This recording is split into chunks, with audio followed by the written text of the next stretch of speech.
فارس نے وہی بے تاثر نگاہیں اٹھا کر اسے دیکھا۔ ایک انسان ہونے کی حیثیت سے ہاں ہوا ہے، میں یہ چاہتا تھا کہ وہ اپنی ماں کو خود سزا دے۔ وہ دونوں میرے بھائی اور بیوی کے قتل میں شریک جرم تھے، البتہ میں اس سے اتنی صفائی کی توقع نہیں کر رہا تھا، مگر یہ وہ عورت ہے جس نے نوشیروان کی ایسی تربیت کی کہ وہ سعدی کو گولیاں مار کر چلا گیا، جس نے ہاشم کی ایسی تربیت کی کہ وہ ہماری زندگیاں اجاڑتا رہا، جس نے سعدی کے قتل کا حکم نامہ جاری کیا تھا، تمہاری صحت کے ساتھ کھیلتی رہی۔ اس لیے سچ پوچھو تو مجھے کچھ زیادہ افسوس نہیں ہے۔ میں نے کئی برس جن دنوں کا انتظار کیا تھا، بالآخر وہ دن آ گئے ہیں۔ اس کی آواز سرد ہو گئی تھی۔ زمر اداسی سے اسے دیکھتی رہی۔ کیا انتقام پا کر سکون ملتا ہے فارس؟ وہ زخمی سا مسکرایا۔ تم نے وہ 3 قدیم چینی بددعائیں سن رکھی ہیں؟ خدا کرے تم جیو دلچسپ زمانوں میں، خدا کرے تمہیں اعلیٰ عہدوں پر فائز لوگ پہچاننے لگیں، اور تیسری، اس نے گہری سانس بھری، خدا کرے تمہیں وہ مل جائے جس کی تمہیں تلاش تھی۔ یہ بددعائیں ہیں؟ پتہ نہیں، مگر مجھے لگتا ہے میری طرف آتی ساری بددعاؤں کی قبولیت کا وقت آ پہنچا ہے۔ اور وہ اٹھ گیا۔ کتنا شوق تھا مسز کاردار کو پلاسٹک سرجریز کروانے کا۔ باہر بیٹھی حنین خلا میں دیکھتی کہہ رہی تھی، اب ان کی ساری زندگی جانے کتنی سرجریز کروانے میں گزر جائے گی۔ ہاشم، ایسا تو نہیں تھا؟ سعدی افسوس سے بولا تو سب نے اسے دیکھا، آنکھیں نکال کر۔ ابھی زمر کو لفٹ میں ڈبونے والے واقعے کو دن ہی کتنے ہوئے تھے؟ میں صرف اتنا کہہ رہا ہوں، وہ پہلے ایسا نہیں تھا۔ جب میں اس کی قید میں تھا تب وہ پچھتاتا تھا۔ اس کا دل ایسا نہیں تھا، اب وہ ہر حد پار کرتا جا رہا ہے۔ وہ ترہم سے کہہ رہا تھا۔ حنین کے دل کے اندر کچھ آج بھی ڈوبتا تھا، شاید وہ یادیں تھیں، شاید کچھ اور۔ وہ ہمیشہ سے ایسا ہی تھا بیٹا، بڑے ابا نے تلخی سے مسکرا کر کہا۔ تم یہ نہ سمجھو کہ وہ شروع میں اچھا تھا، یاد کرو تب اس نے وارث کو قتل کروایا تھا۔ فرق صرف اتنا ہے، تب وہ پچھتانے والی باتیں کر کے تمہاری ہمدردی سمیٹ لیتا تھا۔ تمہیں لگتا تھا وہ ٹھیک ہو سکتا ہے، مگر اب اس نے سچ بولنا شروع کر دیا ہے، وہ کبھی نہیں بدلے گا۔ سعدی خاموش ہو گیا۔ شیشے کی دیواروں والی قصر کاردار کی لائبریری یوں ہی اسے یاد آ گئی تھی۔ جنہیں غرور تھا اپنی ستم گری پہ بہت، ستم تو یہ ہے کہ وہ بھی ستم رسیدہ ہوئے۔ 1 ہفتے کے بعد ہسپتال کے اس پرتعیش کمرے میں جا بجا پھول رکھے تھے۔ کوئی عزیز رشتہ دار ایسا نہ تھا جس نے پھول نہ بھیجے ہوں۔ وہ جیسے خوشی کے پھول تھے۔ اب ملنے کوئی نہیں آ رہا تھا۔ پہلے 2 دن جو لوگ آئے سو آئے، اب سکوت تھا۔ جواہرات کے بیڈ کے آگے پردے گہرے تھے۔ نوشیروان اس طرف کھڑا تھا، سینے پر بازو لپیٹے، وہ ان پھڑپھڑاتے پردوں کو دیکھ رہا تھا۔ کبھی کسی درد سے وہ لیٹی ہوئی نظر آ جاتی، آنکھیں چھت پر جمی تھیں اور چہرہ پٹیوں میں جکڑا تھا۔ اس کا صرف دایاں کان اور گال بچ پائے تھے، باقی چہرہ بائیں طرف سے اور سامنے سے جل گیا تھا۔ چل پھر سکتی تھی، کام کر سکتی تھی، مگر بینائی پر اثر پڑا تھا، ناک غائب ہو گئی تھی، آنکھوں کا نور بھی بجھ سا گیا تھا۔ ان کو گھر کب لے جا سکتے ہیں؟ شیرو نے دھیمی آواز میں پیچھے کھڑی میری سے پوچھا۔ بہت جلد۔ کیا جو نقصان ہوا ہے وہ ٹھیک ہو سکے گا؟ نہیں سر، سرجری سے تھوڑا بہت فرق پڑے گا، باقی میڈم کو اب ان زخموں کے ساتھ ہی رہنا ہوگا، وہ ٹھنڈے انداز میں بتا رہی تھی۔ کیا کوئی بات کی ہے انہوں نے تم سے؟ شیرو کی نظریں پردوں پر جمی تھیں۔ وہ صرف ہاشم کا نام لیتی ہیں، ان کو پکارتی ہیں۔ ڈاکٹر کا کہنا ہے یہ وقتی صدمہ ہے، وہ جلد شوق سے نکل آئیں گی۔ شیرو نے گردن موڑ کر اسے دیکھا۔ تم جانتی تھیں انہوں نے میرے باپ کو مارا، پھر بھی ہمیں نہیں بتایا؟ اس کی آواز میں دبا دبا غصہ اور کرب در آیا۔ ہاشم مجھ سے یہ بات پوچھ چکے ہیں اور میں بتا چکی ہوں۔ میں ایک وفادار ملازمہ ہوں، اور جیسے کورٹ میں آپ کے اور ہاشم کے راز کی حفاظت کی، اسی طرح میڈم کے راز کی بھی حفاظت کی۔ اس تیزاب والے واقعے کے بعد جب سب ملازمین استعفیٰ دے رہے ہیں، میں اسی لیے یہاں موجود ہوں، کیونکہ میں اب بھی مسز کاردار کی خدمت کرنا چاہتی ہوں۔ وہ اسے چند لمحے دیکھے گیا۔ کمرے میں پھولوں کی خوشبو میں کافور کی بھو گھلنے لگی تھی۔ بھائی نے بہت ظلم کیا، مگر میں ممی کو معاف نہیں کر سکتا۔ اگر ڈیڈ مجھے آنکھ کر رہے تھے تب بھی ان کو میرے ڈیڈ کو قتل نہیں کرنا چاہیے تھا۔ سن رہی ہیں آپ ممی؟ اس نے چہرہ پھڑپھڑاتے پردوں کی طرف موڑا۔ ڈیڈ اس حالت میں مرے کہ وہ مجھ سے ناراض تھے۔ میں ان سے معافی نہیں مانگ سکا۔ میں ساری عمر اس گلٹ میں رہوں گا کہ میرا باپ مجھ سے ناراض تھا۔ وہ گیلی آنکھوں کے ساتھ الٹے قدم پیچھے ہٹنے لگا۔ اب عدالت مجھے جیل میں ڈال دے یا سولی چڑھا دے، میں دوبارہ آپ سے ملنے نہیں آ سکوں گا۔ باپ تو وہ میرا تھا، مگر منہ پہ آپ کے اب بھی ہاشم کا نام ہے۔ شیرو تو آپ کو یاد ہی نہیں۔ وہ اب پیچھے ہٹتا جا رہا تھا اور بستر پر پٹیوں میں جکڑا وجود اسی طرح چھت کو تک رہا تھا۔ ہونٹوں سے صرف ایک آواز نکل رہی تھی، کوئی ہاشم کو بلائے، میرے ہاشم کو۔ شیرو کے جانے کے بعد میری کاؤچ پر بیٹھ گئی اور اطمینان سے میگزین کھول لیا، جن پر ستم تمام قفس کی فضا کے تھے۔ مجرم وہ لوگ اپنی شکستِ انا کے تھے۔ ہاشم کے بیڈ روم کی ساری بتیاں روشن تھیں اور وہ آئینے کے سامنے کھڑا ٹائی باندھ رہا تھا۔ اس کے پیچھے کھڑا رئیس کہہ رہا تھا، نیا اسٹاف آج سے اپنا کام شروع کر دے گا۔ چھوڑ جانے والے ملازموں کو میں نے سنبھال لیا ہے۔ یہ صرف گیس ہیٹر کا حادثہ تھا اور ہر جگہ یہی بتایا گیا ہے۔ اور سر، وہ رکا، آپ کی مدر کے علاج کے لیے ڈاکٹرز نے۔ ہاشم نے جھٹکے سے ٹائی کی آخری گرہ کھینچی۔ میں پہلے ہی کہہ چکا ہوں، میرے باپ اورنگزیب کاردار کی بیوی کے علاج کے لیے تمام رقم کمپنی ادا کرے گی۔ اب مزید میں اس معاملے پر کچھ نہیں سننا چاہتا، اس نے درستی سے کہتے ہوئے کالر سیدھے کیے۔ رئیس خاموش ہو گیا۔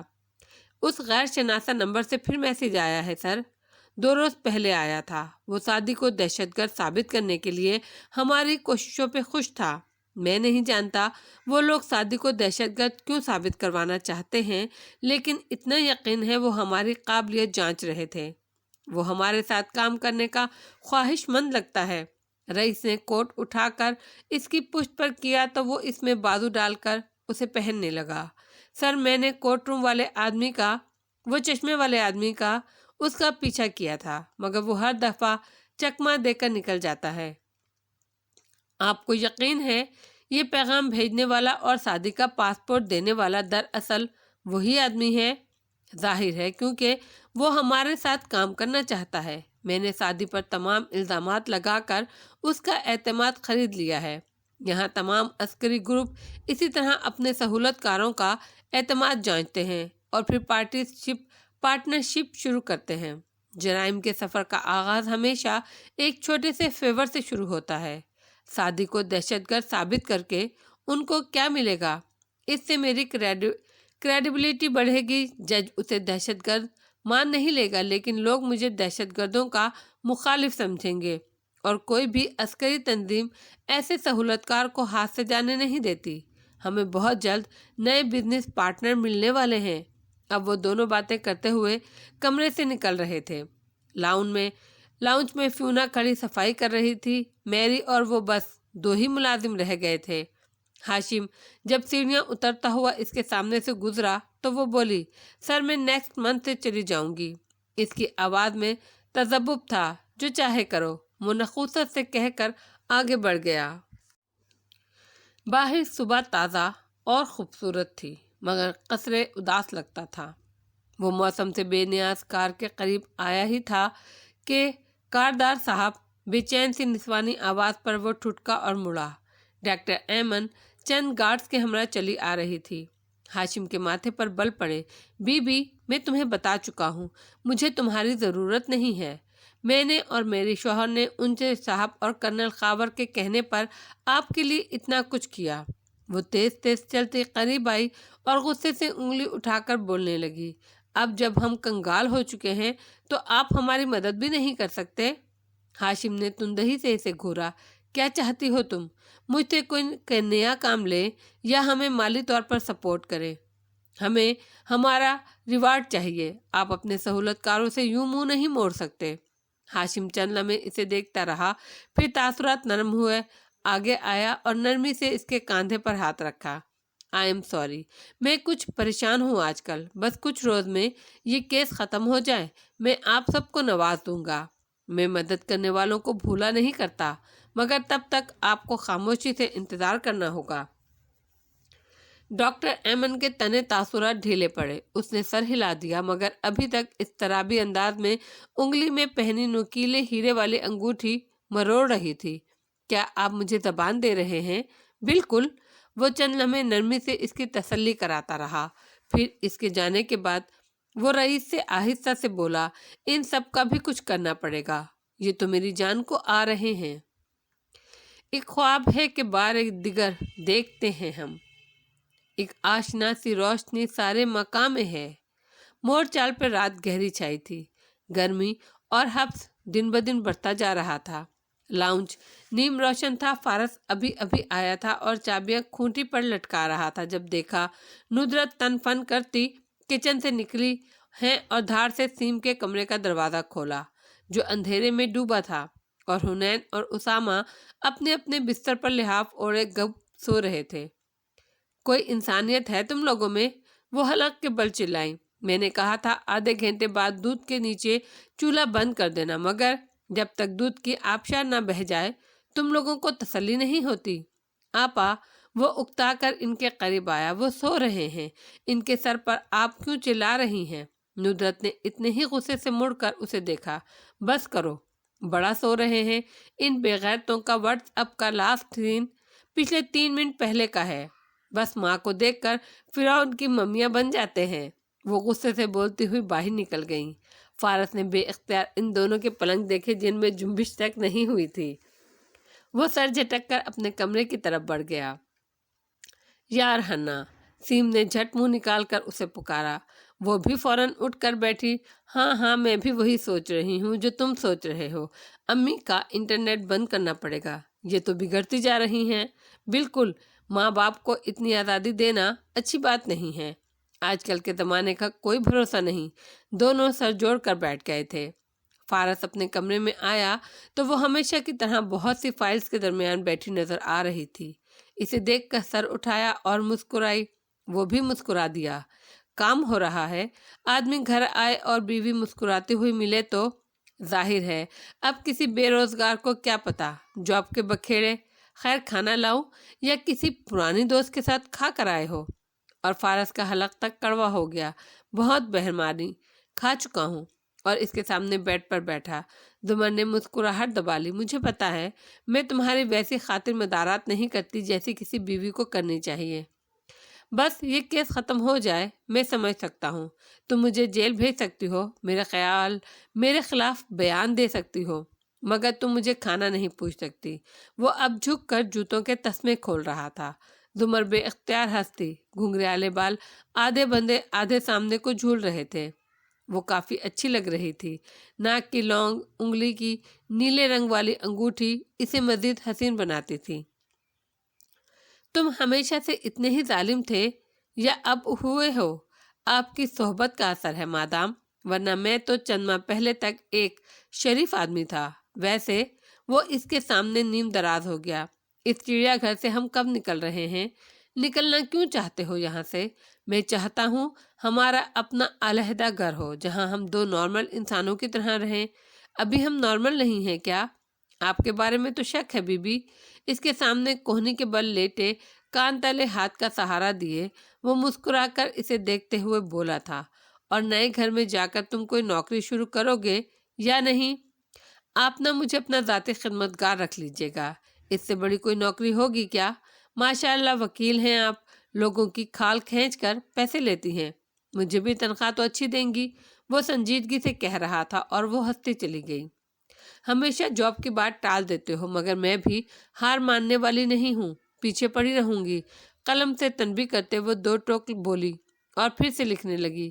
پھر سر اٹھا کر بولی، اگر فارس ہمارے پاس وارث غازی کی فائلز ہوتی یا حنین کا میموری کارڈ ہوتا جس میں کارداز کے خلاف کچھ مواد تھا تو ہم یہ کیس بہت آسانی سے جیت لیتے۔ ہمارے پاس ایک انتہائی قابل وکیل ہے جو بے شک انتہائی بے مروت اور شفاق واقع ہوئی ہے، مگر میں اچھی امید رکھتا ہوں، اور اب بہت ہو چکا۔ زمر نے فائل اٹھا کر اسے دے ماری۔ کیا کہا تھا میں نے ابھی؟ شفاق اور بے مروت وکیل۔ فارس نے فائل پکڑ کر سامنے سے ہٹائی اور افسوس سے سر جھٹکا۔ وہ ہنس کر سر جھٹکتی دوبارہ سے کام کرنے لگی تھی۔ آسمانوں سے فرشتے جو اتارے جائیں، وہ بھی اس دور میں سچ بولیں تو مارے جائیں۔ کمرہ عدالت میں ہمیشہ سے زیادہ گھٹن تھی، مگر کم از کم آج کے دن موسم ثانوی شے بن کر رہ گیا تھا۔ کیا بادلوں کی سیاہی اور کیا درختوں کا سبزہ، سب بے اثر تھا۔ لوگ آ رہے تھے، نشستیں بھری جا رہی تھیں، آوازیں، شور، حرکات۔ دفاع کی کرسیوں پر رش کم تھا۔ چند ایک کاروباری دوستوں کے ہمراہ ہاشم اور نئے شیرواں موجود تھے۔ شیرو سیاہ سوٹ میں ملبوس تھا اور چہرہ سفید پڑ رہا تھا۔ ہاشم البتہ ٹانگ پر ٹانگ جمائے اطمینان سے بیٹھا مسکرا رہا تھا، طنزیہ سرد مسکراہٹ۔ استغاثہ کی کرسیوں پر ان کا سارا خاندان یوں اکٹھا ہو رہا تھا جیسے کوئی تہوار ہو۔ وہ بنی اسرائیل کی مانند ایک جتھا لگ رہے تھے۔ فارس جینز کی جیبوں میں ہاتھ ڈالے کھڑا مسکرا کر ساتھ کھڑی سارا کی بات سن رہا تھا، جو سر پر سفید دوپٹہ اوڑھے ہری آنکھوں سے مسکراتی ہوئی اپنی بیٹیوں کی کوئی بات بتا رہی تھی۔ زمر کرسی پر بیٹھی گھنگریالے بال آدھے باندھے بدستور فائلوں پر جھکی تھی اور سیاہ ڈریس شرٹ میں ملبوس سادی اس کے کاندھے پر جھکا اس کے ساتھ ہی کاغذات پڑھنے میں لگا تھا۔ شاید کوئی نکتہ مل جائے جو کیس کو لمبا کر سکے، کچھ وقت گواہ ڈھونڈنے کا اور مل جائے۔ ندرت ایک کرسی پر بیٹھی تسبیح کے دانے گراتی منہ میں کچھ پڑھ رہی تھی۔ ایسے میں حنین اور اسامہ سرگوشیوں میں باتیں کر رہے تھے۔ ہنا، اگر ہم ہار گئے تو، اور اگر ہم جیت گئے تو، وہ چہک کر بولی تھی۔ پچھلی نشستوں پر موجود تماشائی اور رپورٹرز معروف اور کچھ تنقیدی نگاہوں سے اس خاندان کو دیکھ رہے تھے۔ وہ سب ایک ساتھ کھڑے ایک جتھے کی صورت، دور بیٹھے قیمتی ملبوسات اور مصنوعی مسکراہٹوں والے کارداز اور ان کے دوستوں سے زیادہ متاثر کن لگ رہے تھے۔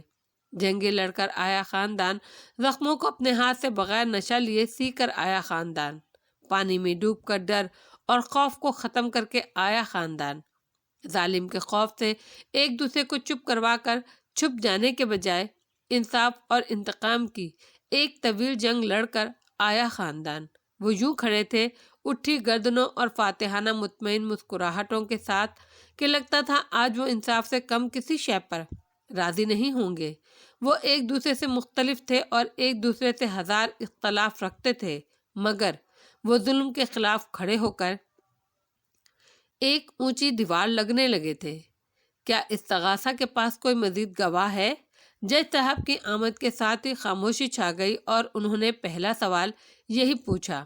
زمر اٹھ کر کھڑی ہوئی۔ یور آنر، ہمارا گواہ ملک سے باہر ہے، ہم چاہتے ہیں ہمیں ایک تاریخ اور دی جائے۔ سیریسلی مسز زمر؟ جج صاحب نے تحیر سے اسے دیکھا۔ ڈیلیٹنگ ٹیکنیک، ہاشم نے بلند سا تبصرہ کیا۔ مسز زمر، جج صاحب کی آواز میں سرزلش تھی، آپ کے پاس ابھی گواہ ہے یا نہیں؟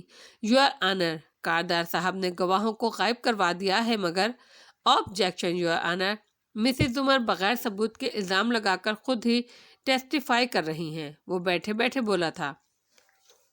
آپ کے پاس گواہ ہے یا نہیں؟ جج صاحب نے زور دے کر پوچھا۔ نہیں یور آنر، اگر عدالت وزارت داخلہ کو حکم دے تو ہمیں گواہ کو ڈھونڈنے میں مدد مل سکتی ہے، اور مسز زمر، عدالت اپنی حدود میں رہ کر کام کرتی ہے، ثبوت لانا جج کا نہیں استغاثہ کا کام ہوتا ہے۔ اگر آپ کے پاس کچھ پیش کرنے کو نہیں ہے تو ہم آج اس کیس کا فیصلہ کر دیں گے، وہ قدرے ناگواری سے کہہ رہے تھے۔ سب خاموشی سے دم سادھے، کبھی زمر کو دیکھتے اور کبھی جج صاحب کو۔ یور آنر، اگر آپ ہمیں ایک موقع اور دیں تو آپ عدالت کا وقت ضائع کر رہی ہیں۔ آپ تمام ثبوت اور گواہ پیش کر چکی ہیں، اب بہت ہو گیا۔ انہوں نے اب کے قدر نرمی سے اسے اشارہ کیا اور فائل کھول لی۔ زمر نے گہری سانس لی، فیصلے کی گھڑی آ پہنچی تھی۔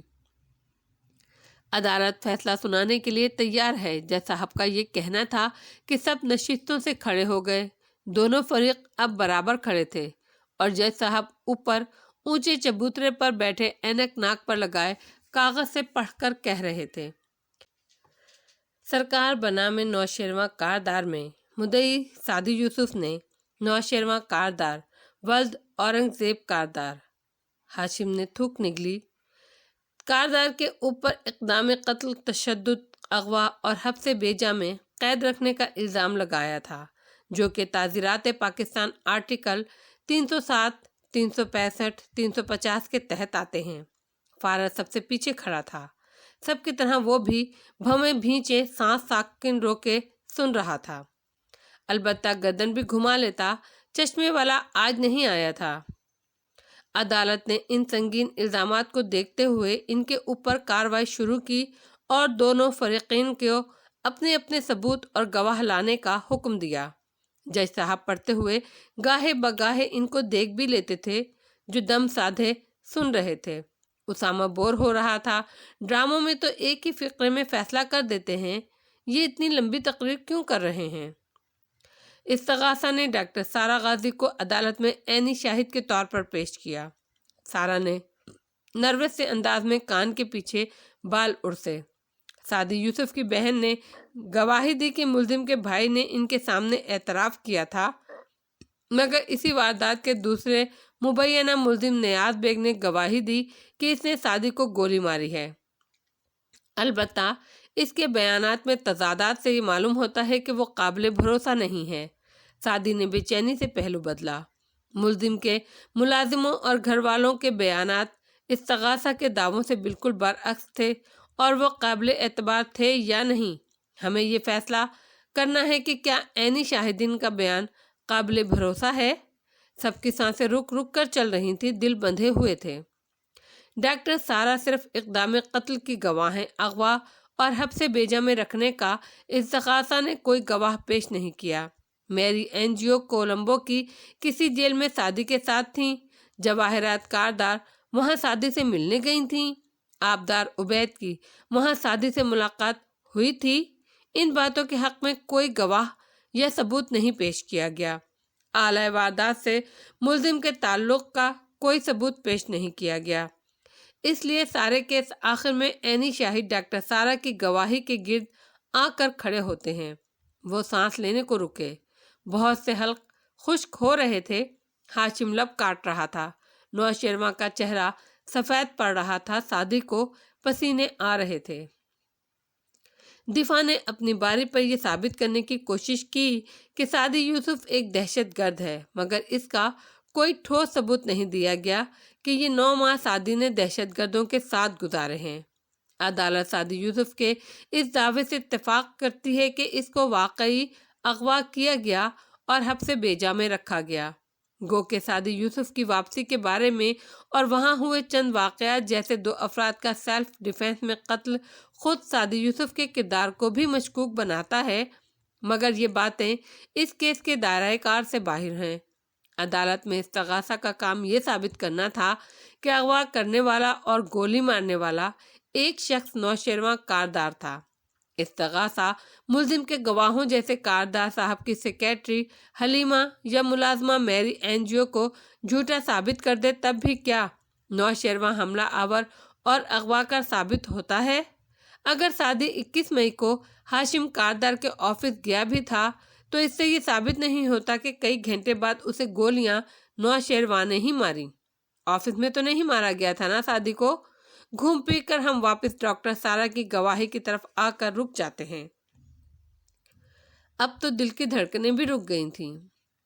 ڈاکٹر سارہ ایک طرف ایک پروفیشنل سائنسدان ہے اور اعلیٰ عہدے پر فائز ہیں۔ ایسے عہدے انسان کو باہمت اور بہادر بناتے ہیں۔ اس کے باوجود انہوں نے 1 سال تک ایسا کوئی بیان نہیں دیا جس سے یہ ظاہر ہو کہ وہ عینی شاہد ہیں۔ ان کا بیان آخری وقت آیا، اور اگر اس کو درست مان لیں تو یہ بات کہ وہ ذہنی سکون کے لیے دوائیوں کا استعمال کرتی ہیں، سائیکائٹرسٹ کے پاس زیر علاج ہیں اور سعدی کی نہ صرف باس بلکہ رشتہ دار ہیں، یہ بات ان کی گواہی کو جانبدار بنا دیتی ہے اور کیس میں شک پیدا ہو جاتا ہے۔ قانون کہتا ہے شک کا فائدہ ملزم کو دیا جائے، اس لیے یہ عدالت آج نوشیروان کاردار کو ان تمام الزامات سے جو سعدی یوسف نے ان پر لگائے تھے باعزت بری کرتی ہے۔ اور سارے میں ایسا سناٹا چھایا جیسے کسی کے مرنے پر چھا جاتا ہے۔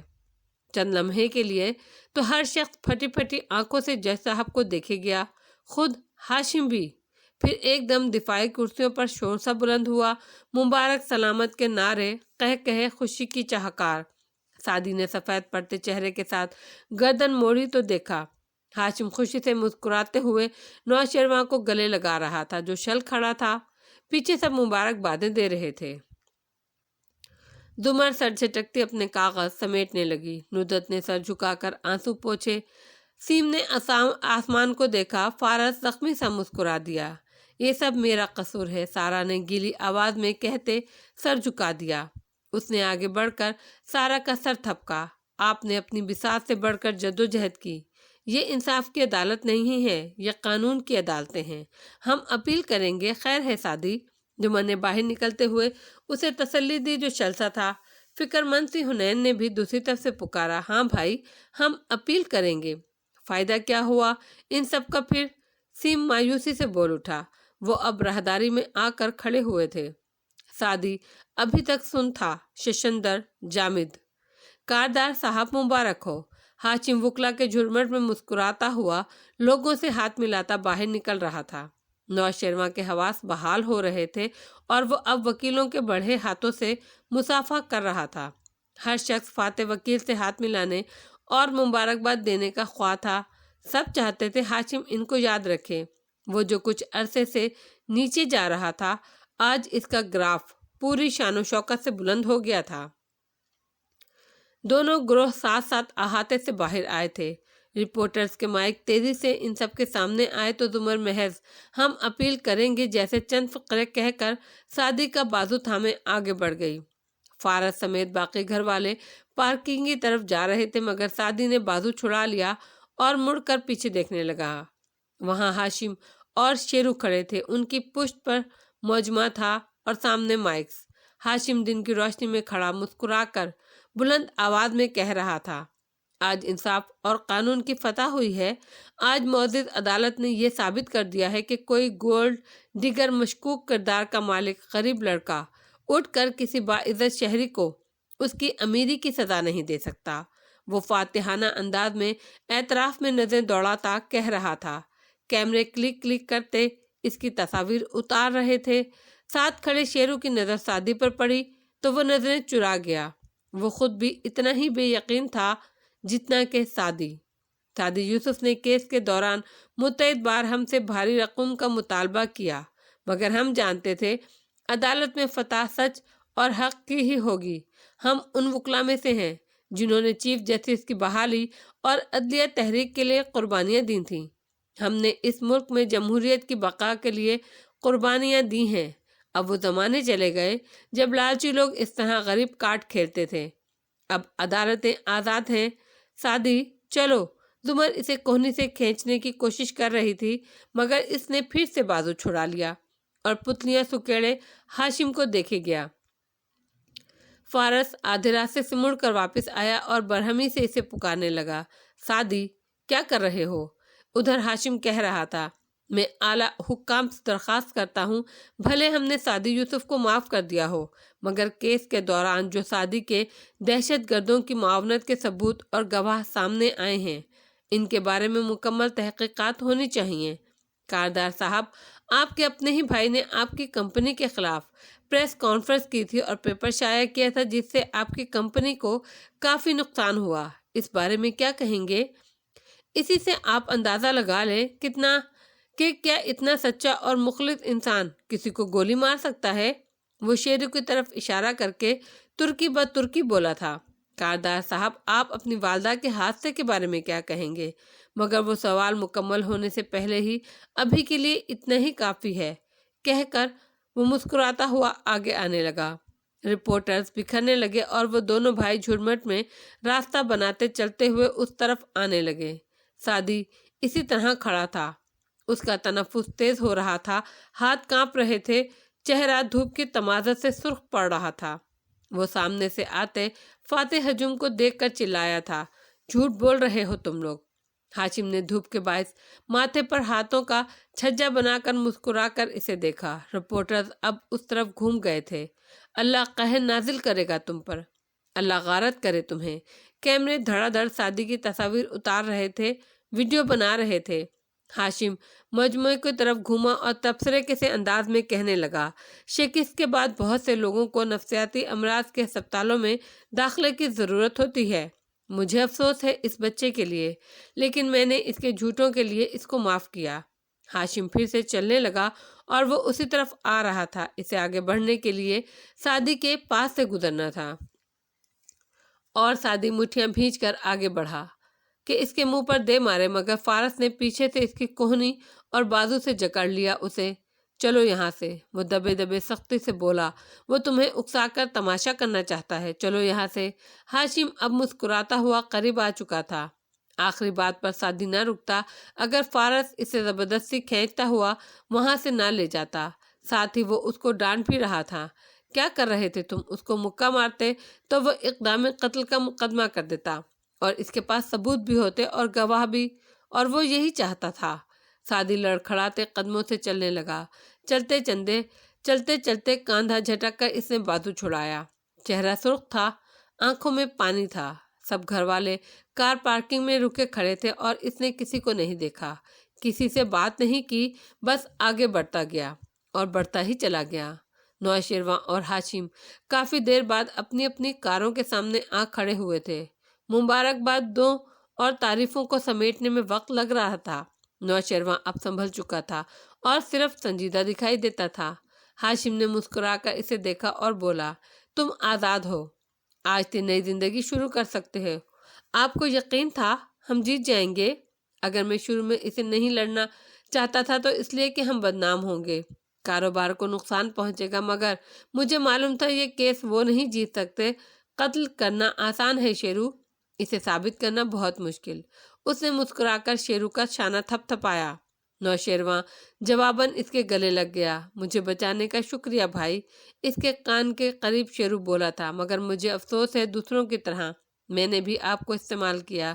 یہ جو ٹوٹی ہوئی ہینڈ فری میں آپ کی جیب میں ڈال رہا ہوں، یہ وہ ہے جس کا ایئر بڈ آبدار نے اس روز توڑ کر جھوٹ بولا تھا کہ وہ بگ ہے۔ ایک ہاتھ سے اس کی جیب میں ٹوٹی ہوئی تار ڈالتے وہ دھیرے سے زہر اس کے کانوں میں انڈیل رہا تھا۔ زمر کو اس نے نہیں، میں نے بچایا تھا۔ جس جرم کی آپ نے اس کو سزا دی وہ اس نے کیا ہی نہیں تھا۔ یہ کہہ کر وہ اس سے الگ ہوا تو دیکھا ہاشم کی تلخ مسکراہٹ ویسی ہی قائم تھی۔ میرے بے وقوف بھائی، اس نے شیرو کے شانے پر ہاتھ رکھ کر دباؤ ڈالا تو سرد سی لہر اس کی ریڑھ کی ہڈی میں دوڑتی گئی۔ تمہیں لگتا ہے مجھے یہ نہیں معلوم؟ تم ہمیشہ بے وقوف رہو گے شیرو۔ فارس کو لفٹ کا علم پہلے سے تھا، یہ دیکھ کر ہی مجھے معلوم ہو گیا تھا کہ یہ تم نے کیا ہے۔ میں نے تم سے پوچھا بھی تھا، تم نے انکار کر دیا، لیکن میں تمہارے ساتھ وہ نہ کرتا جو آبی کے ساتھ کیا۔ میں نے اس کو اس لیے مارا کیونکہ وہ مجھے اکسا رہی تھی، وہ خود اپنا قتل چاہتی تھی، وہ پیپر نائف سے مجھے نہیں مار سکتی تھی، وہ صرف چاہتی تھی کہ میں اسے مار ڈالوں۔ میں نے اس کی خواہش پوری کی، میں نے اس پر احسان کیا۔ اس کا جرم وہ تمام دھوکے تھے جو وہ مجھے پہلے سے دے چکی تھی۔ مجھے اب کسی شے کا کوئی پچھتاوا نہیں ہے اور میں تمہارا کیس تمہیں بچانے کے لیے نہیں لڑتا رہا، صرف اپنے نام کو کلیئر کرانے کے لیے لڑتا رہا ہوں۔ نوشیروان شل ہو گیا۔ یہ عدالتی دھچکے سے زیادہ بڑا دھچکا تھا۔ اگر وہ الزام اپنے سر نہ لیتی تو میرے ساتھ کیا کرتے آپ؟ وہی جو اب کرنے جا رہا ہوں۔ وہ زخمی سا مسکرایا۔ ہم دونوں الگ الگ گاڑیوں میں واپس جائیں گے، الگ الگ زندگیوں کی طرف۔ سونیا کے ساتھ میں قصر سے شفٹ ہو رہا ہوں، تم اور تمہاری ماں وہاں رہ سکتے ہو۔ پھر ایک ملامتی مسکراہٹ کے ساتھ اسے چند لمحے دیکھتا رہا۔ تم سب نے مجھے تباہی کی طرف دھکیلا ہے شیرو، تم، ممی، سعدی، شہرین، آبی، تم سب سے محبت کی تھی میں نے، تم سب نے مجھے میری محبت کی سزا دی۔ کہہ کر اس نے سن گلاسز آنکھوں پر چڑھائے، ان کی سرخی اور نمی چھپا لی اور کار میں بیٹھ گیا۔ کالا شیشہ بند ہو گیا تو شیرو اسے دیکھنے کے قابل بھی نہیں رہا۔ چند لمحے بعد وہاں سے دو کاریں دو الگ الگ راستوں پر روانہ ہوئیں۔ عدالت کی اونچی عدالت کی عمارت کی قدیم دیواریں خاموشی سے اپنے جہنمی شور کو سن رہی تھیں۔ دیکھا نہ کسی نے بھی میری سمت پلٹ کر، محسن میں بکھرتے ہوئے شیشوں کی صدا تھا۔ وہ کن قدموں سے گھر پہنچا اسے معلوم نہیں تھا۔ سب خاموشی سے اندر آئے تھے، صرف وہ تیزی سے آگے بھاگتا گیا۔ کمرے میں آ کر اس نے دروازہ لاک کر دیا، پردے گرا لیے۔ دوپہر کے باوجود روشنی نہ تھی۔ اسٹڈی ٹیبل پر قانون کی کتابیں رکھی تھیں۔ سادی چند لمحے گلابی پڑتی آنکھوں سے ان کتابوں کو دیکھتا رہا۔ میں سچ بول رہا تھا۔ اس نے موٹی کتاب اٹھا کر زور سے دیوار پر دے ماری۔ میں سچ بول رہا تھا۔ اس نے بوٹ کی ٹھوکر سے میز لڑکھڑائی۔ اسٹڈی لیمپ نیچے گرا، فرش سے ٹکرا کر بلب چکنا چور ہو گیا۔ میں سچ بول رہا تھا۔ وہ اب ریک میں رکھی کتابیں نکال کر زمین پر پھینک رہا تھا۔ اس کی آنکھوں سے آنسو گر رہے تھے۔ میں سچ بول رہا تھا۔ وہ روتے ہوئے گھٹنوں کے بل زمین پر گرتا گیا، سر جھکائے، آنکھیں سختی سے نیچے۔ وہ پھوٹ پھوٹ کر رو رہا تھا۔ سامنے کتابوں کا ڈھیر لگا پڑا تھا جن میں ہزاروں قوانین اور دستور درج تھے۔ میں سچ بول رہا تھا۔ اس نے گیلی آنکھیں کھولیں، پھر غصے اور بے بسی سے ایک کتاب اٹھائی اور کھول کر صفحے پھاڑنے چاہے، مگر ہاتھ کانپ گئے۔ وہ یہ نہیں کر سکا۔ میں سچ بول رہا تھا۔ وہ سیاہ جلد والی سیاہ و سفید کی مالک کتابوں کے سامنے اکڑوں بیٹھا تھا اور سر گھٹنوں میں دیے بچوں ہی کی طرح رو رہا تھا۔ مگر کیا فائدہ سچ بولنے کا، سچ کے لیے لڑنے کا؟ باہر سب خاموشی سے اس کی توڑ پھوڑ اور اب سسکیوں کی آوازیں سن رہے تھے، مگر ایک دوسرے سے نظریں چرائے ہوئے تھے۔ بڑے ابا نے کسی سے کچھ نہیں پوچھا تھا۔ چہرے بتا رہے تھے کہ جو انصاف مانگنے گئے تھے وہ مصلحتوں میں لپٹے نظریہ ضرورت جیسے فیصلے کو اٹھا لائے تھے۔ ادھر اپنے آفس کی راہداری میں تیز تیز چلتے ہاشم نے رئیس سے پوچھا تھا، آخری کارڈ کھیلنے کا وقت آ گیا ہے، پارٹی کی تیاری مکمل ہے؟ جی سب تیار ہے سر۔ اچھا، میں نیا گھر دیکھنے جا رہا ہوں۔ انٹیریئر ڈیزائنر نے آج کام ختم کر لینا تھا۔ کیا وہ ہو گیا؟ وہ سیل فون دیکھتے تیز تیز قدم اٹھا رہا تھا۔ زندگی کی مصروفیات پھر سے شروع ہو گئی تھیں۔ یس سر، آپ کیس کے سلسلے میں بزی تھے، میں نے اس کو سنبھال لیا تھا۔ تم نے نہیں؟ اس نے مسکرا کر ٹوکا۔ میں نے۔ ہاشم نے سنبھالا ہے ہر شے کو، اور آگے بڑھ گیا۔ ناشناسائی کے موسم کا اثر تو دیکھو، آئینہ خال و خط، آئینہ گر کو ترسے۔ اس تپتی صبح لگتا تھا سارے شہر پر سونے کا ملمہ چڑھا دیا گیا ہو۔ شاید زمین کے اندر بڑے بڑے جہنم دہک رہے تھے جس سے اوپر چلنے والے بے خبر تھے۔ ایسے میں ہسپتال کی مرمری راہداری میں وہ دونوں چلتے جا رہے تھے۔ زمر سبز رنگ کے لباس میں ملبوس تھی اور سن گلاسز بالوں پر ٹکا رکھے تھے۔ فارس سیاہ شرٹ پہنے، ہاتھ پینٹ کی جیبوں میں ڈالے چلتے ہوئے کہہ رہا تھا، تم واقعی ان سے ملنا چاہتی ہو؟ ایک دروازے کے سامنے وہ رک گئی اور مڑ کر اسے دیکھا۔ تم اپنی آنٹی سے نہیں ملو گے؟ میرا دل تمہاری طرح نہیں ہے، میں ابھی کچھ نہیں بھولا، وہ سنجیدگی سے کہہ کر وہیں رک گیا، اور زمر گہری سانس لے کر آگے بڑھ گئی۔ زمر اندر آئی ہی تھی کہ شہرین باہر آتی دکھائی دی۔ اس نے سونی کی انگلی پکڑ رکھی تھی اور میری اینجیو تحکم سے اسے کہہ رہی تھی، ہاشم کا حکم ہے، آپ آخری دفعہ سونی کو ساتھ لے جا رہی ہیں۔ ویکینڈ پہ جب آپ اسے چھوڑنے آئیں گی تو اس کے بعد۔ زمر کو دیکھ کر وہ چپ ہوئی۔ شہری نے بھی دیکھا تو سر جھٹک کر سونی کو لیے آگے بڑھ گئی۔ میک اپ اور ڈائمنڈ جیولری پہنے کھڑی میری نے ملکہ کی شان سے گردن اکڑا کر اسے مخاطب کیا، خوش آمدید مسز زمر، اندر آئیے، مسز کاردار آپ کا انتظار کر رہی ہیں۔ وہ اندر چلی آئی۔ آج کمرے میں کوئی پھول نہیں تھا، پردے ہٹے تھے، چمکیلی روشنی چھن کر اندر آ رہی تھی۔ کھڑکی کے سامنے آرام کرسی پر جواہرات بیٹھی تھی، رخ موڑ رکھا تھا، سر پر شال لے کر چہرہ ڈھانپ رکھا تھا۔ زمر کافی پیچھے بیٹھ گئی تاکہ اس کا چہرہ نہ دیکھ سکے۔ تم جاؤ میری، جواہرات نے گلا خراب کسی آواز میں میری کو کہا، مگر میری زمر کے قریب صوفے پر بیٹھ چکی تھی۔ نہیں مسز کاردار، مجھے یہاں ہونا چاہیے۔ اس کی آواز میں تمکنت تھی، ایسی تمکنت جسے جواہرات رد نہ کر سکی۔ خاموش ہو گئی۔ کیوں آئی ہو زمر؟ وہ باہر دیکھتے ہوئے آزردہ سی ہو کر پوچھنے لگی۔ آپ کی خیریت لینے آئی تھی۔ توقف کیا۔ میں جانتی ہوں میری رپورٹس، میری صحت، میری زندگی کے ساتھ آپ کیسے کھیلتی رہی ہیں، شاید آپ مجھ سے حسد کرتی تھیں، حالانکہ میں آپ جیسی خوبصورت نہیں تھی، مگر آپ کو اپنے سامنے کسی کی تمکنت اچھی نہیں لگتی۔ بہرحال اس نے سر جھٹک کر گہری سانس لی، آنکھیں جواہرات کی پشت پر جمی تھیں۔ میں آپ کو معاف کرنے آئی ہوں، دل سے، ابھی بھولی کچھ نہیں، مگر میں آپ کو معاف کرنا چاہتی ہوں۔ ہاشم کا معاملہ میں نے اللہ پر چھوڑ دیا ہے۔ ایک آنسو جواہرات کی آنکھ سے ٹپکا اور چہرے پر پھسلتا گیا۔ میں نے تم جیسے بہت سے لوگوں کو اجاڑا ہے زمر، مجھے کون کون معاف کرے گا؟ آپ معافی مانگ لیں، یہی اہم ہوتا ہے۔ ہاشم مجھے معاف نہیں کرے گا، شیرو مجھے معاف نہیں کرے گا، اب کچھ پہلے جیسا نہیں ہوگا۔ ہاشم سے کہو مجھے معاف کر دے، مجھ سے ملنے آئے۔ میں یہ نہیں کر سکتی مسز کاردار، مگر میں آپ کو اپنے اوپر کیے گئے تمام مظالم کی قید سے آزاد کرتی ہوں۔ میرے اور میرے خاندان کا کوئی حساب اب آپ پر ادھار نہیں ہے۔ جواہرات اسی طرح باہر دیکھتی رہی، آنسو گر رہے تھے۔ میں تم سب سے شرمندہ ہوں، مجھے معاف کر دو، میری مدد کرو، مجھے اکیلا مت چھوڑو، مجھے اپنے سارے گناہوں کا احساس ہے۔ زمر زخمی سا مسکرائی، پرس کاندھے پر ڈالتی اٹھ کر کھڑی ہوئی۔ نہیں مسز کاردار، آپ نہ شرمندہ ہیں، نہ آپ کو احساس ہے۔ آپ اب بھی مجھے استعمال کرنا چاہتی ہیں ہاشم کو منانے کے لیے۔ اکثر انسان نہیں بدلتے۔ جواہرات بالکل چپ ہو گئی، آنسو بہنا رک گئے تھے۔ جانی تم لوگ اب مجھے دشمنی کے قابل بھی نہیں سمجھتے؟ پھر اس کے سرد لبوں سے آہ نکلی۔ اللہ آپ کو صحت دے اور آپ پر رحم کرے، میں چلتی ہوں۔ وہ باہر کی طرف بڑھ گئی۔ فارس راہداری میں دیوار کے ساتھ کھڑا تھا، ہاتھ جیبوں میں ڈال رکھے تھے اور چھت کو دیکھتے ہوئے کچھ سوچ رہا تھا۔ یوں ہی نگاہ پھیری تو سامنے سے شہری اور سونی آتی دکھائی دی۔ شہرین نے اسے دیکھ کر فوراً نظریں چرا لی۔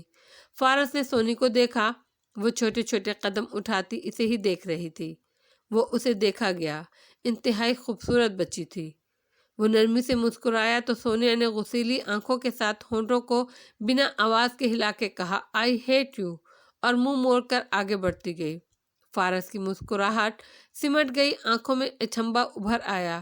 کچھ دور اندر زخمی بھی ہوا تھا۔ پھر اس نے سر جھٹکا۔ چند لمحے بعد زمر آتی دکھائی دی تو وہ اس کی طرف بڑھ گیا، مگر دو سیاہ خوبصورت آنکھیں، ان کا یک ٹک اسے دیکھنا اور ہونٹوں کو ہلا کر بنا آواز کے 3 الفاظ بولنا، وہ دماغ سے زیادہ دل کے اندر پیوست ہو گیا تھا۔ وقت رکتا ہی نہیں، خواب ٹھہرتے ہی نہیں، پاؤں جمتے ہی نہیں، بہتے ہوئے پانی پر۔ کتنی راتیں اتری، کتنے دن ڈھلے، زندگی میں گھل جانے والی مایوسی سعدی کو ہر شے سے بے نیاز کر چکی تھی۔ وہ تمام گھر والوں سے نظریں چرا کر صبح جلدی نکل جاتا، پھر یوں ہی سڑکوں پر پھرتا رہتا یا سارا دن کمرے میں پڑا رہتا۔ اس روز سے اس کا دل جیسے ٹوٹ گیا تھا۔ قانون انصاف کے ہر ادارے، ہر شے سے اعتماد اٹھ گیا تھا۔ پاکستان کا کوئی مستقبل نہیں ہے، وہ جان گیا تھا۔ آج پھر وہ کمرے میں پڑا تھا، صوفے پر لمبا لیٹا، موبائل پر انگلیاں پھیرتا سوشل میڈیا دیکھ رہا تھا۔ سیف سعدی یوسف پیج کے علاوہ وہاں تو شرمندگی سے وہ جاتا ہی نہیں تھا۔ باہر لاؤنج میں آؤ تو ٹی وی ہنوز غائب تھا اور بڑے ابا اسامہ اور حنین سے محو گفتگو دکھائی دیتے تھے۔ اسی اثنا میں ندرت سامنے والے صوفے پر آ بیٹھی۔ میز پر کبابوں کے کچے آمیزے کا برتن رکھا تھا، ساتھ میں پانی کا پیالہ اور بڑی ٹرے جس میں ٹکیاں بنا بنا کر رکھنی تھیں۔ چند لمحے گزرے اور دونوں اولادیں ان کے دائیں بائیں آ بیٹھیں۔ آنکھوں میں زمانے بھر کی لالچ تھی۔ امی، صبح جو آپ نے حلیم بنایا تھا وہ بہت مزے کا تھا۔ ندرت نے ایک نظر ان دونوں کو دیکھا۔ کسی کا ہاتھ کباب کے 1 فٹ بھی قریب آیا تو میں نے جوتے مار مار کر شکل بدل دینی ہے۔ یہ دھمکی اب پرانی ہو چکی ہے موم ڈارلنگ۔ ہنا نے 2 انگلیوں سے مسالہ اچک کر منہ میں رکھا۔ امی کی ناک کے نیچے سے کچے کبابوں کا امیزہ کھانا، آہ واہ، من سلوا تھا یہ۔ ایک زور کا تھپڑ اس کے ہاتھ پر لگا۔ 1000 دفعہ کہا ہے درمیان سے مت اچک لیا کرو، بے برکتی ہوتی ہے، مگر ان کو فرق نہیں پڑتا۔ ندرت، ابا کو کچھ یاد آیا۔ فارس کہہ رہا تھا وہ لوگ نیا گھر لینا چاہ رہے ہیں، حالانکہ یہ اتنا بڑا گھر کافی ہے سب پر۔ ندرت کو یہ بات پسند نہیں آئی تھی۔ امی، آپ کیوں اسٹار پلس والی دادی بننا چاہ رہی ہیں؟ ان کو رہنے دینا جہاں وہ چاہتے ہیں۔ حنا نے ناک سکیڑی تھی۔ لو، میں تو ایک بات کہہ رہی تھی۔ امی، آپ نہ بھائی کی شادی کر دیں، یوں رونق آ جائے گی گھر میں۔ اس نے چٹکی میں حل بتایا۔ ندرت نے ایک ٹھنڈی آہ بھر کر سعدی کے کمرے کو دیکھا۔ اسامہ نے آنکھ بچا کر ذرا سا آمیزہ اٹھا کر منہ میں رکھا۔ واہ منسلوا، پتہ نہیں کس کی نظر لگ گئی ہے میرے بیٹے کو۔ چلو جی۔ حنین نے منہ بنایا۔ ساری دنیا کے لوگوں کو مسئلے ان کے اعمال کی وجہ سے پیش آتے ہیں، ایک ہم پاکستانیوں کو ہر بات میں یا تو نظر لگ جاتی ہے یا جادو ہوتا ہے۔ نظر برحق ہے بیٹا، ابا نے تنبیہ کی۔ جی ابا، بالکل برحق ہے۔ یہ اونٹ کو ہانڈی اور انسان کو قبر تک پہنچا دیتی ہے، مگر جب قرآن میں اللہ تعالیٰ لوگوں پر آنے والی مصیبتوں کا ذکر کرتا ہے تو فرماتا ہے کہ نمبر 1 وہ ان کو ان کے اعمال کے سبب پہنچی، نمبر 2 وہ لوح محفوظ میں اللہ نے ایسے ہی لکھ رکھی تھیں۔ مجھے لگتا ہے ابا کہ اب وہ وقت آ گیا ہے کہ ہم پاکستانی نظر اور جادو سے نکل آئیں اور اپنے مسلوں اور اعمال کو آن کرنا سیکھیں۔ نظر لگتی ہے اور جادو بھی ہوتا ہے، مگر ذرا ذرا سی باتوں میں نہیں ہوتا۔ رہا آپ کا بیٹا تو والدہ ماجدہ ادب کے ساتھ، مگر آپ کے بیٹے اور بھائیوں کے اعمال ہی ایسے تھے۔ انہوں نے برے لوگوں کے ساتھ پنگا لیا، گو کہ انہوں نے اچھا کیا تھا، مگر ہر اچھے کام کے نتیجے میں اچھائی تو نہیں ملتی نا۔ سر پر ندرت کا تھپڑ لگا تو وہ چپ ہوئی۔ زیادہ بک بک نہ کرتی رہا کرو ہر وقت، بس ماں کی غلطیاں نکالنے پہ لگتا ہے انعام ملنا ہوتا ہے تم لوگوں کو۔ اب جاؤ، بھائی کو بلا کر لاؤ، کھانے کا بتائے کیا کھائے گا، میں وہی بناؤں گی آج۔ امی یہ کباب فرائی کر دیں، اسامہ چہکا۔ یہ مہمانوں کے لیے ہیں، ہٹو اب۔ اور جب حنین بھائی کے کمرے کی طرف جا رہی تھی تو پیچھے سے اسامہ کے مہمانوں کی شان میں قصیدے سن سکتی تھی۔ کسی کے گھر جاؤ تو نہیں کھانے دیتی، اپنے گھر میں ہر اچھی چیز مہمانوں کے لیے رکھ دیتی ہیں۔ سعدی اندھیرا کیے صوفے پر بیٹھا فون دیکھ رہا تھا۔ بھائی، حنین اس کے ساتھ آ کر کھڑی ہوئی تو وہ جھک کر دیکھا۔ وہ ہاشم کا ٹویٹر دیکھ رہا تھا۔ تصویروں میں ہاشم تھا، اسٹائلٹ اس کے کوٹ کا کالر درست کر رہا تھا اور آگے پیچھے لوگ کام کرتے دکھائی دیتے تھے۔ وکٹری پارٹی، کارداس کاٹیج، تھینک یو پاکستان، سرکار بنام نوشیروان کاردار، یہ تمام الفاظ ہیش ٹیگ کر کے لکھے گئے تھے۔ ان کو مت دیکھا کریں بھائی، اب بس نکل چکے ہیں یہ لوگ ہماری زندگی سے۔ یہ مایا ہے، ڈاکٹر مایا، وہ تیزی سے بولا تو حنین سناٹے میں رہ گئی۔ وہ لڑکی کونے میں نظر آ رہی ہے سائڈ پوز میں، وہ زوم کر کے دیکھ رہا تھا بے یقینی سے، حیرت سے۔ یہ مایا ہی ہے، یہ ہے وہ گواہ جو ہم ڈھونڈ رہے تھے۔ مگر حنین نے اسکرین پر ہاتھ رکھ دیا۔ اب کیا فائدہ، اس کو بند کریں اور باہر آئیں، امی بلا رہی ہیں۔ وہ کہہ کر خود تو آ گئی، مگر جب کافی دیر گزرنے کے بعد سعدی نہ آیا تو حنین دوبارہ اس کے کمرے میں گئی۔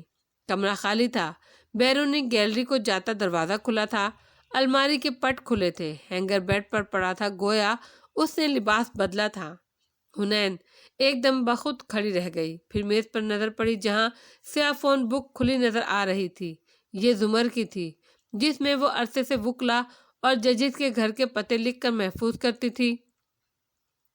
حنا نے صفحے پلٹے، ایچ نکالا، ہاشم کاردار، اس کے 2-3 پتے لکھے تھے، تیسرا کاردار کاٹیج کا تھا، اس کا فارم ہاؤس جو چک شہزاد کی طرف تھا۔ وہ فوراً باہر کو بھاگی، اس کا دل بری طرح کانپ رہا تھا، یوں لگ رہا تھا 21 مئی کی صبح پھر سے آن پہنچی ہے۔ وہ تب بھی تیار ہو کر سوٹ پہن کر گھر سے گیا تھا بغیر بتائے، نہیں آج نہیں۔ منظر جو آنکھ میں ہے گنوا دیجئے اسے، پتھر جو دل پہ ہے اسے کیسے ہٹائیے۔ ذرا سی بارش ہوئی تھی مگر درخت اور پودے نہا کر سرسبز نکل آئے تھے، مٹی کی سوندھی خوشبو سارے میں بس گئی تھی۔ زمر کار سے نیچے اتری اور گردن اٹھا کر دھلے دھلائے اور خوبصورت بنگلے کو دیکھا تو ہونٹوں پر مسکراہٹ بکھر گئی۔ سن گلاسز آنکھوں سے اوپر لے جا کر ماتھے پر لگائے، فارس ڈرائیونگ ڈور بند کر کے باہر نکلا اور مسکراتا اس کے ساتھ آ کھڑا ہوا۔ کیسا لگا ممکنہ طور پر ہمارا نیا گھر؟ اچھا ہے، اس نے مسکرا کر سراہا۔ وہ دونوں ابکار کے ساتھ شانہ بشانہ کھڑے بنگلے کو دیکھ رہے تھے۔ اس چڑیا گھر سے تو بہت ہی اچھا ہے، وہ کہے بغیر نہ رہ سکا۔ زمر نے خفگی سے آنکھیں گھما کر اسے دیکھا۔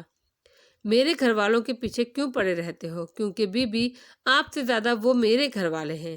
مس کرو گے تم ان کو؟ زمر نے واپس گھر کی طرف چہرہ موڑ لیا۔ میں انشاءاللہ تعالی کسی کو بھی مس نہیں کروں گا، وہ جھرجھری لے کر بولا تھا۔ مگر میں ان کے بغیر رہوں گی کیسے؟ وہ مصنوعی اداسی سے بولی۔ فارس کا حلق تک کڑوا ہو گیا۔ جی آپ تو جیسے بڑی ہی خدمت گزار بہو ہیں، دن میں 6 قسم کے کھانے بناتی ہیں، اور بڑا لگاؤ ہے آپ کو جوائنٹ فیملی سے۔ یہ تم ہمیشہ مجھ پر طنز کیوں کرتے ہو؟ وہ اب سچ مچ برا مان گئی تھی۔